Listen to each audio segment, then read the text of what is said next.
Bonjour à tous, ici Nitiflore pour crochetage et autopsie d'un cylindre EVA ICS.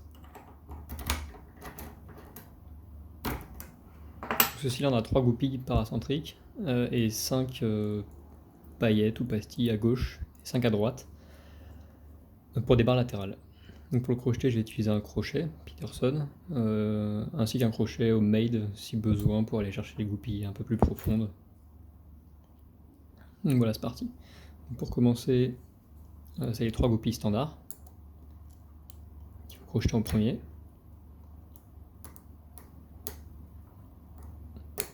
Donc voilà, on a les 3, on a senti un léger décalage.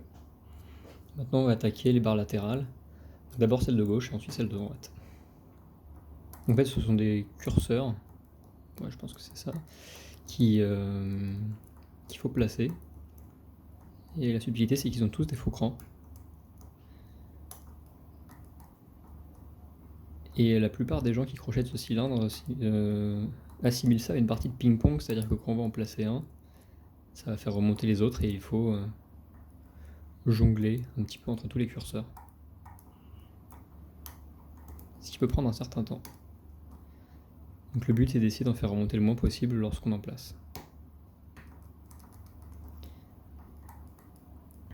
Donc tous les curseurs sont sur ressort, donc on peut sentir un effet ressort lorsqu'ils sont placés. Et à l'inverse, lorsqu'ils ont besoin d'être placés, ils sont rigides, on peut appuyer dessus. Là par exemple c'est le cas pour le 4ème, pas d'effet ressort. Donc j'appuie dessus en relâchant petit à petit la tension.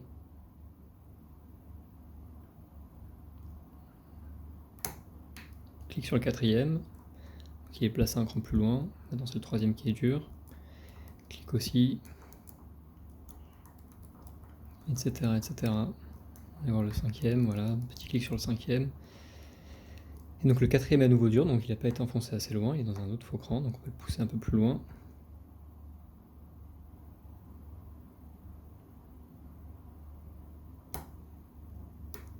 Hop, clique sur le 4ème du coup, normalement là il est assez profond. Clique sur le 5ème aussi.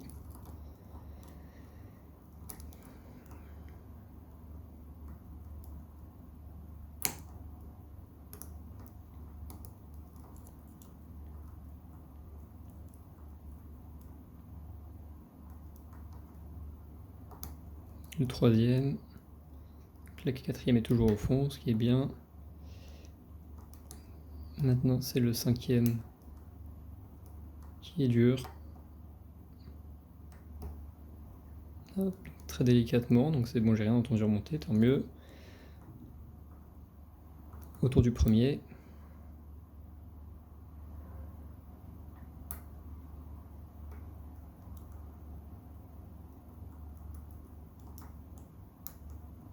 Qui a fait remonter un peu le 3ème. Peut-être un peu le 4ème aussi.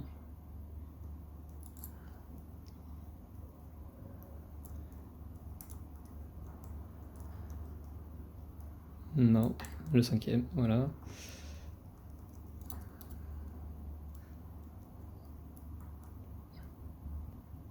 Toujours le premier, donc pareil, j'ai déjà descendu d'un cran, que je vais devoir descendre d'un deuxième cran.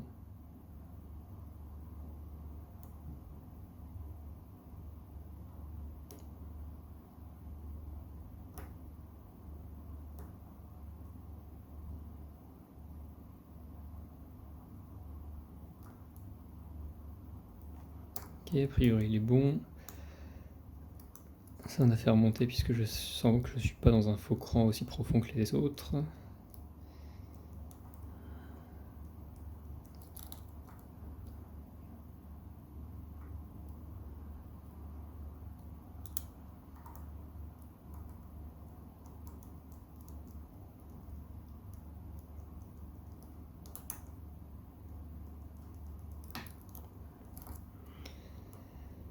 Ok, j'ai décalage, donc a priori le premier est placé comme il faut maintenant. Donc là je sens que le deuxième est dur, pareil, je vais le placer. Toujours doucement, pour éviter de faire remonter trop d'autres. Là j'ai entendu un clic, donc ça veut dire qu'il y en a un qui était un peu remonté.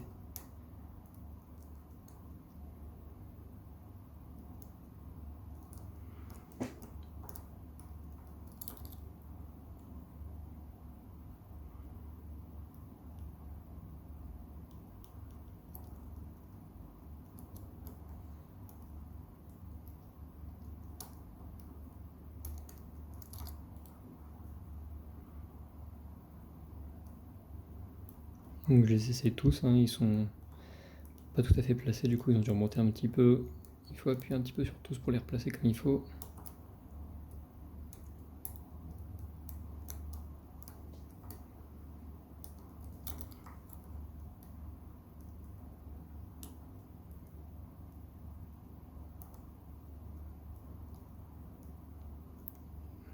A priori c'est le 4 qui est un peu remonté. Quoique... Non, ok, c'était le 5. On clique sur le 5, il est remonté complètement, du coup il va falloir le replacer.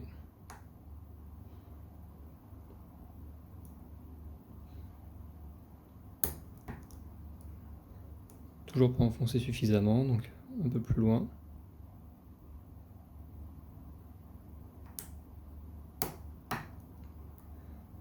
Ok, donc on est bon pour le 5, donc je vais les vérifier. J'ai senti une petite rotation un peu plus importante. Du coup ça veut dire que je suis peut-être passé sur la barre latérale de droite. Ce qui serait bien, donc on va vérifier à droite. Ouais, c'est le deuxième qui bloquait un peu, petite rotation sur la deuxième, donc maintenant on est sur la barre latérale de droite. Donc on a fait la moitié du boulot. Clique sur le numéro 3.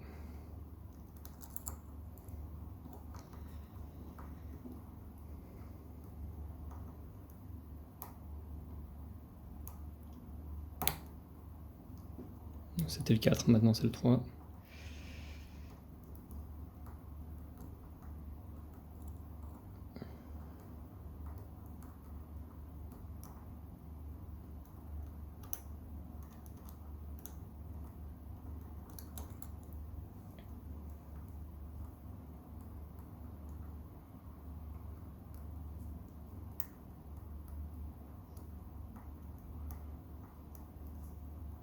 Donc comme pour l'autre côté, hein, successivement je vais me placer sur tous les curseurs et essayer de sentir l'effet ressort.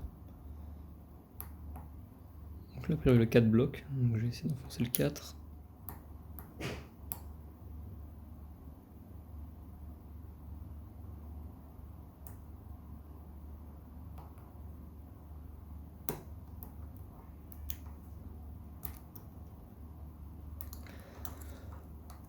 Pas sûr de moi, on verra. Le placement de ce côté est un peu plus subtil puisque de l'autre côté, en fait, quand on va appuyer avec le crochet, ça va automatiquement faire une contre-rotation puisqu'on va appuyer dans le sens inverse de la tension que j'ai mise. Là, de ce côté-là, c'est l'inverse. Quand j'appuie, ça met en tension plus fort. En fait, il faut vraiment relâcher la tension petit à petit et faire des petits mouvements pour essayer de contrebalancer en fait la tension que va mettre l'appui directement en fait du crochet. Là, j'ai senti une petite rotation. Je sens que le 1, a priori, devrait bloquer un peu. Hop, voilà. Donc il bloquait pas totalement, mais je sentais que l'effet ressort était beaucoup plus petit que si ça avait été s'il n'avait pas été placé du tout.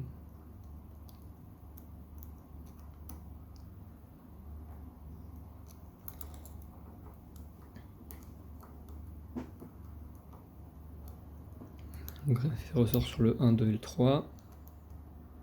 J'essaie de me placer sur le 4, mais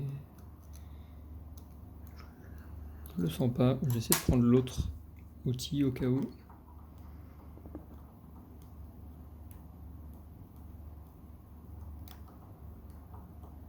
Ok, c'était le 5.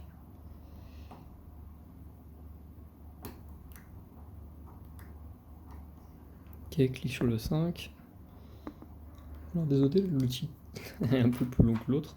Il tape dans le téléphone, donc je vais repasser sur celui-là.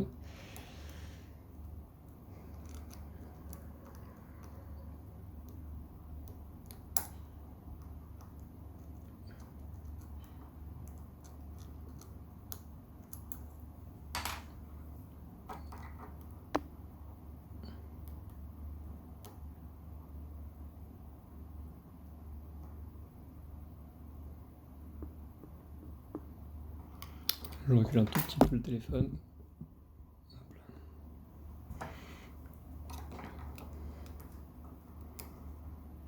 Donc sur le troisième là, je place le troisième.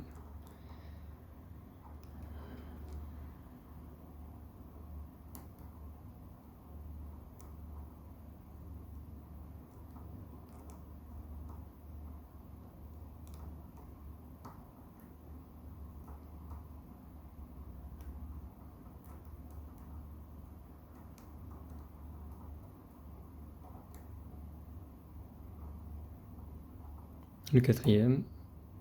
Petit clic sur le quatrième. Donc ça a tendance à faire monter le 1 et le 2 en fait quand je les place.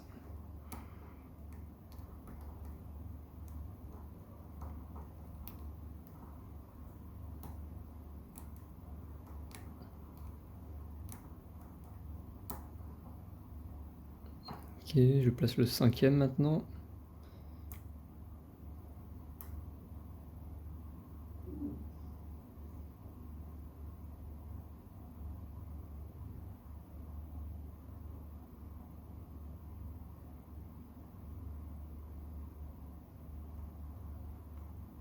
Donc j'aurai vraiment tout doucement l'attention. J'ai pas envie de faire retomber tous les autres.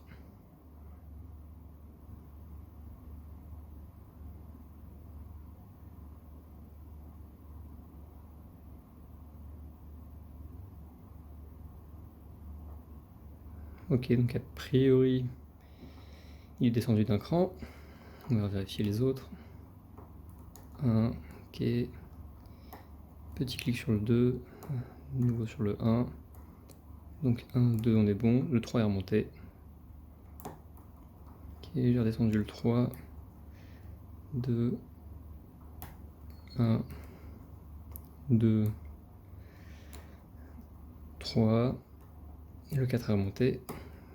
4, 3, 2. Et le 1. 1, 2, 3. Le 3 bloque. Il n'est pas enfoncé assez profond. Il est doucement.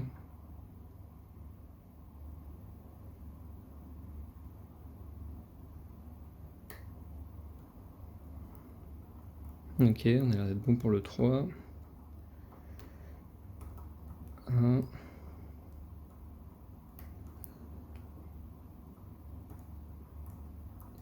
1 et 2. 3. Le 4 est remonté.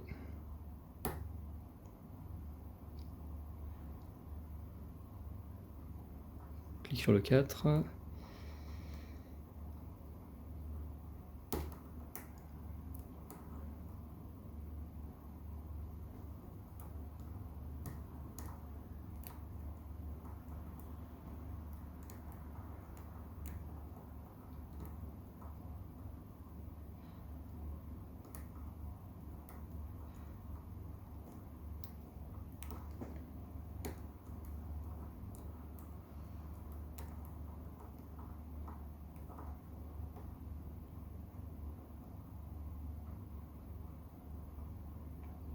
Ok, je crois que j'ai envoyé le 4 trop loin, donc on va essayer de le faire remonter.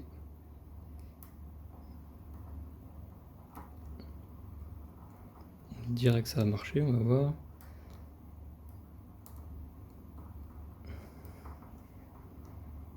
Pareil, risque, hein, c'est d'envoyer les curseurs trop loin.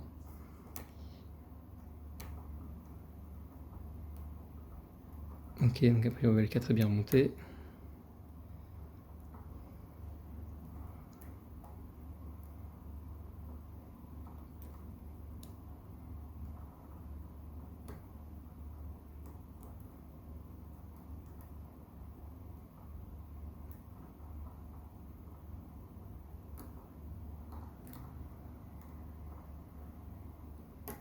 Hop, et voilà, c'est ouvert. Ça a pris du temps, ça aurait pu être un peu plus rapide, mais au moins, il est ouvert.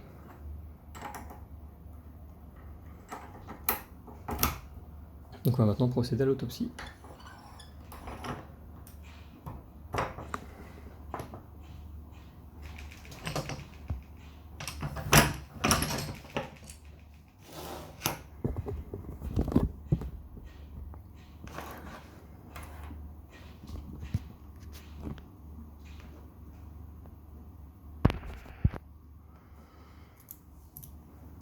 Du coup, le moment que je redoute pour celui-là, c'est le circlip.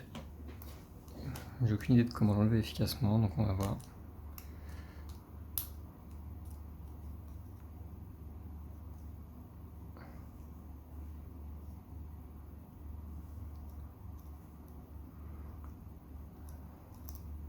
On va voir s'il arrive à l'enlever sans trop l'abîmer. J'ai un doute.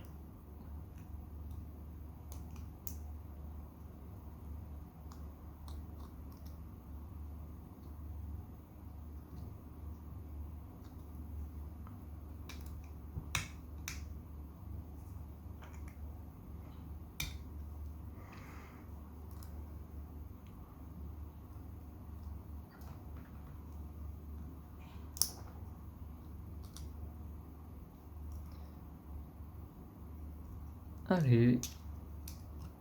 Ce que je vais probablement réussir à faire, c'est de me planter l'outil dans la main.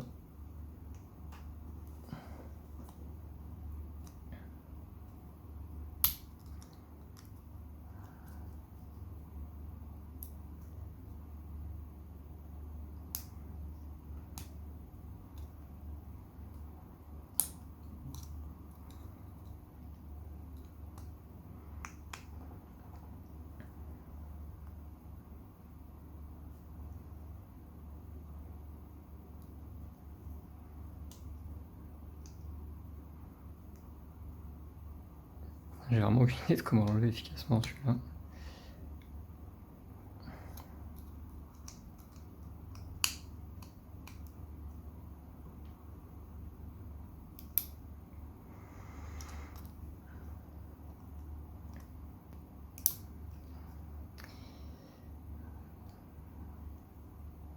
Je crois que je me suis jamais autant battu avec un circlip. Allez.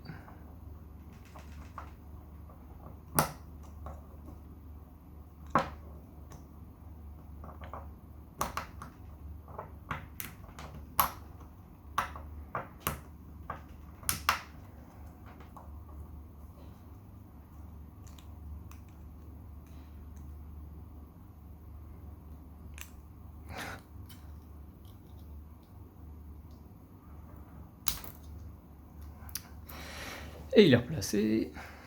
J'ai passé autant de temps à retirer le circlip et accrocher le cylindre. Bon, au pire, tant pis. Si je le tords un peu, j'en mettrai un autre. C'est même pas une histoire de le tordre ou pas, c'est que là, il veut vraiment pas bouger. Ah, voilà.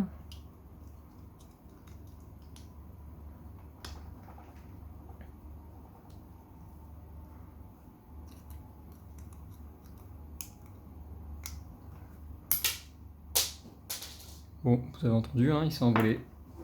Il est tombé quelque part. Je le retrouverai plus tard.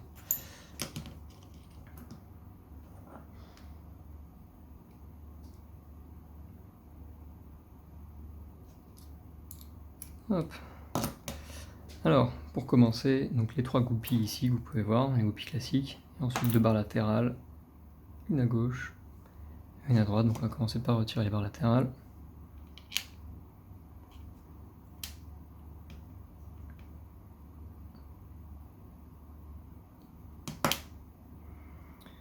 Donc voilà pour les barres.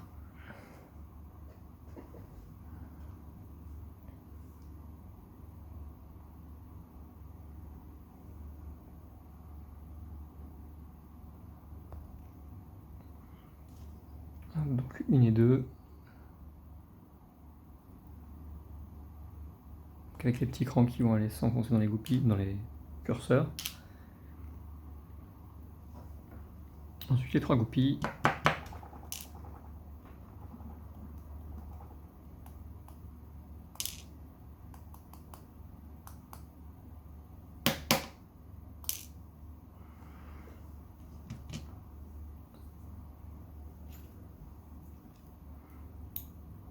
Donc une première goupille assez longue qui fait aussi office de barre anti-perçage, j'imagine.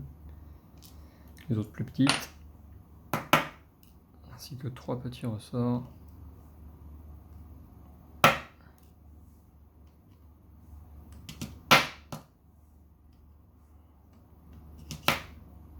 Un, 2 et 3.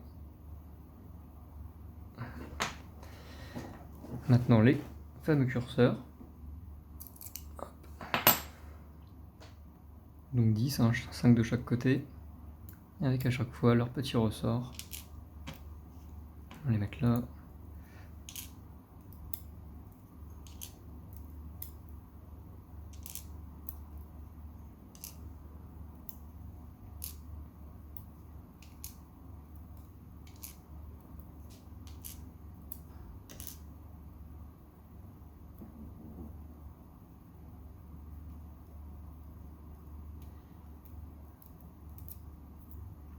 Donc voilà des petits ressorts très fins.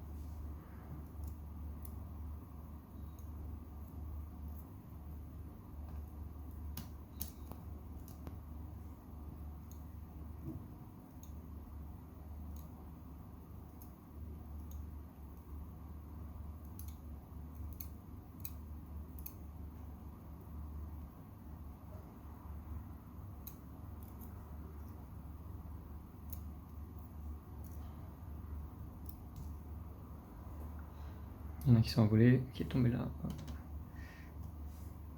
Et le dernier qui ne veut pas sortir. Ok, c'est bon. Voilà. Donc, le rotor, emplacement de barre latérale de droite, emplacement de barre latérale de gauche, les puits pour les curseurs et les puits pour les goupilles, donc les 3 premières. Les 2 autres ne sont pas utilisés, mais c'est à cause du stator en fait qui est. Il n'y a que les 3 puits qui sont creusés. J'imagine que le. Je sais pas si ça dépend des modèles ou si c'est comme ça pour tous, mais en tout cas après c'est pour l'emplacement du reste des éléments du cylindre dévariable, j'imagine. Un petit zoom sur un des curseurs quand même, qui possèdent tous des faux crans en fait.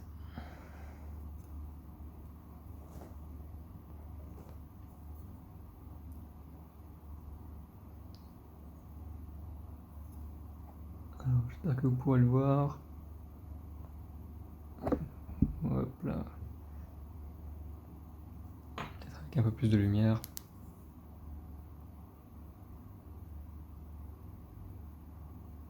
C'est des faux crans très légers, mais qui suffisent à bien ralentir le crochetage. On va prendre un autre peut-être.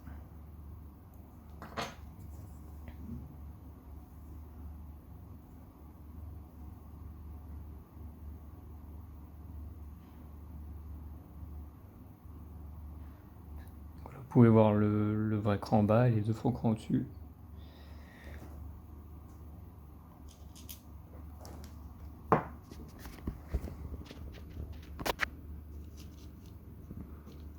Ça sera peut-être plus parlant comme ça. Ouais, typiquement, le deuxième en bas à droite, on peut bien voir ces faux crans. Ils ont tous des faux crans du coup. Et voilà. Donc c'est tout pour les varilles CS. Merci, à une prochaine.